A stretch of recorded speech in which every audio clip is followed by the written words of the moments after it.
Welcome back to the Savage Kitchen. I'm Pat Cohn with Executive Chef Scott Savage. Scott, today you are going straight for my heart. Anybody that knows me knows that I love bread pudding, and that's what's on the menu today. Chef is going to prepare it with golden raisins, pound cake, heavy cream, and orange liqueur. Chef, I'm so excited to get started on this one. Let's go. All right. Basically, what we're doing is most people think of your bread pudding as a dessert. We're not doing that. We're going to do this. We're making this as a savory. It's not going to be real sweet, but with the raisins, we've got a little bit of the orange liqueur, a little bit of sugar, but we're not going to make it as sweet as you would think for the bread pudding because we're going to use this as our starch for our dish. So what we've got is I've got some sourdough bread that's already cut up into chunks. I've got the eggs in here. What I'm going to do is I'm going to whip up my eggs. Just need to incorporate those a little bit. I'm going to go in with my cream.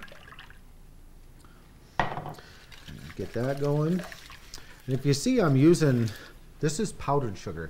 When you're going to do, when you're going to use sugar in something that's not going to get cooked right away, powdered sugar is the way to go because it'll dissolve quicker in your liquid. If it's the granules, they'll just settle to the bottom and it's going to take a lot more stirring. But if you see, this will incorporate right into it real nice and quick.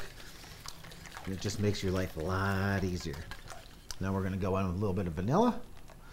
And then the good stuff, the orange liqueur. What I'm using is a Grand Gala, or you could use Grand Marnier, a little triple sec.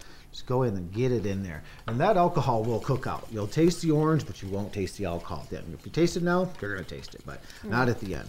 So what we've got, that's it. We're going to take just maybe a little pinch of salt. The salt will help bring out the flavors. I would have never guessed salt. Yep. Little pinch of salt into that. So now we can go in with our raisins. And I will take this, set it in there. Hopefully it'll stay for me. Yeah, if you would please. Thank you. Now, basically, we're just going to incorporate the two. Get that bread in there. What you're going to do is, you see, I've got my gloves on today because this is so much easier just to do with your hands.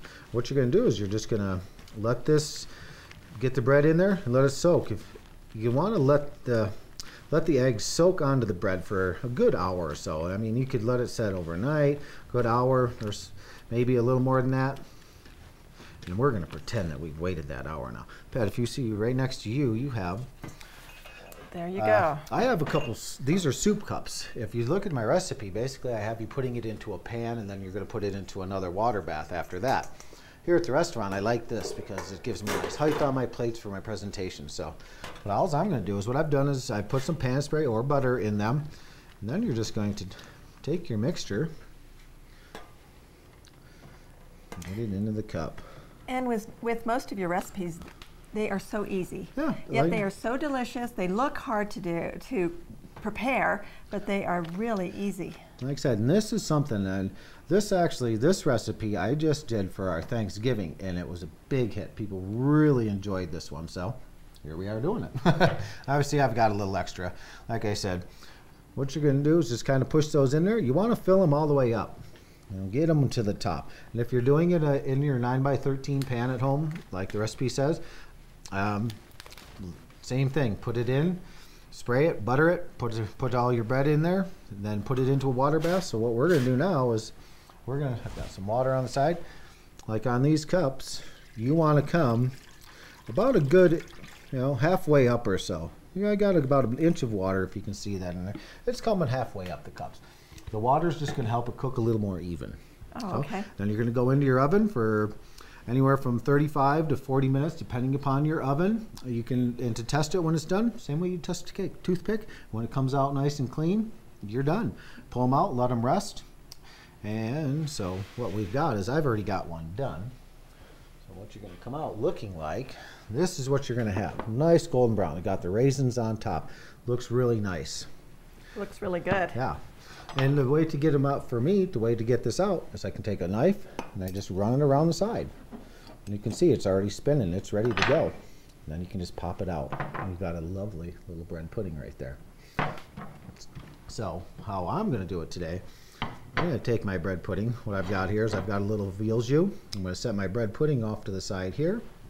And then I've got some lamb that I'm going to pair this with. Got a couple little vegetables.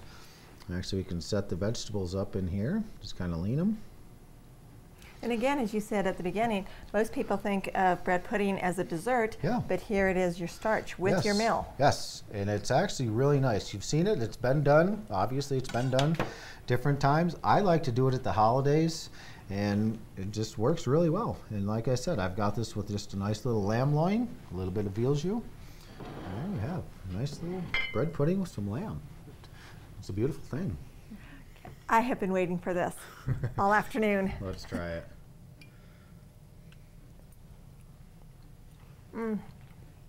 I do love this recipe, and I do love bread pudding. Check it out for yourself. Go to KOAA.com, click on the Savage Kitchen, and enjoy your bread pudding.